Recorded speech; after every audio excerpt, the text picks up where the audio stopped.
Hey everyone. Okay, I got a bit of a computer video here. I got another one from work. It's a little Pentium 4 mini tower. It's 100% virgin. I have not put power to this machine at all.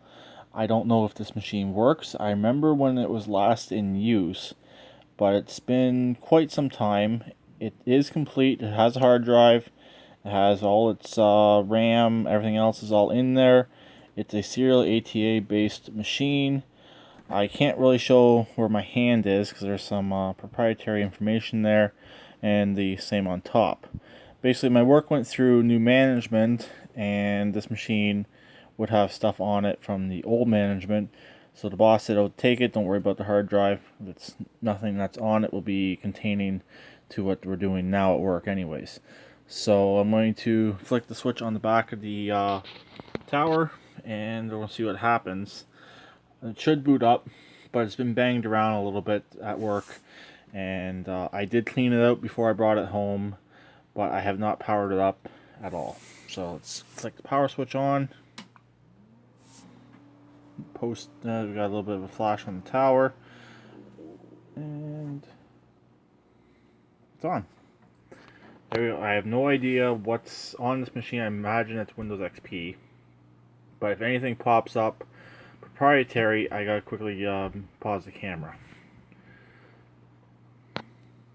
This is actually the very first machine I've ever gotten from work that actually has an operating system still on it. No idea if there's passwords or anything. Yeah, Windows XP Professional, and there's a password. So, it doesn't look like I'm going to be able to get into this machine at all. Yeah. It's password protected, of course. Yep. I'm going to try a few things and see what happens. Okay, after a few tries, I was unable to get into Windows XP, but I'm now in the BIOS.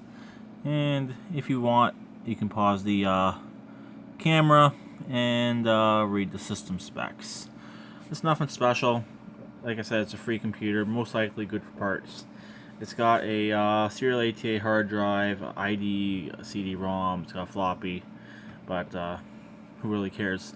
How some people put it, real computers have floppy drives still, so it doesn't really bother me. That does have that. Free is free, and everything seems to be okay. It's not getting hot. It hasn't crashed out yet, and most likely with a fresh copy of Windows, this machine should be fine. I'm trying to figure out what the hard drive size is.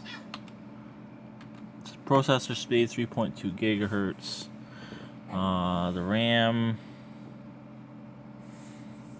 yeah, okay, there it is right there. Total memory, so it says has a gig of memory in it. So 2512s. It's not saying what the hard drive is. Give me a second here. Okay, I got the hard drive information up right here. It's Western Digital, most likely 80 gig. You can see right there it says there is an 8 on the first. It says WD800 JD. So it's not 800 megabyte. It's most likely an 80 gig, and I very much doubt it's an 800 gig. If my memory serves me correctly, this machine was running a slideshow for quite some time, and they used to use it for office use. So most likely it is only an 80 gigs. It's an office use machine, and that's usually what they only have, especially from this era. But 80 gig hard drives, serial ATA, and especially IDE, are getting harder to come by. So I got an extra one here now, unless I decide to fix the machine and get rid of it. But most of the time I do with machines like this is I will clean them up, I'll wipe the drives, and I will reinstall Windows, and a lot of times I donate them. Donate them to charity. Because there's not really much of a value in these machines anymore, and it's good to help out the community anyways. So here it is. It does seem to function. It hasn't crashed as of yet. The machine itself is in reasonably decent condition, and that's pretty much it. Okay, I figured I'd put this in at the very end. Everybody should know what this cable right here is. It's an Ethernet cable, not an Ethernet cable. I know there's one particular person on YouTube that calls this Ethernet. I have no idea why, but it's called Ethernet. I never plug these in. And it does not matter where the computer came from until I get a chance to check it out. I do not risk my network by plugging this cable in. I've never learned the hard way about plugging one in and viruses being transferred over the network or anything like that. But idea for you to save cheap insurance until you know the origins of the machine. Do not plug in the Ethernet cable. Ethernet, not Ethernet. I'll talk to you later. Please keep it redneck like always, and please drop a comment.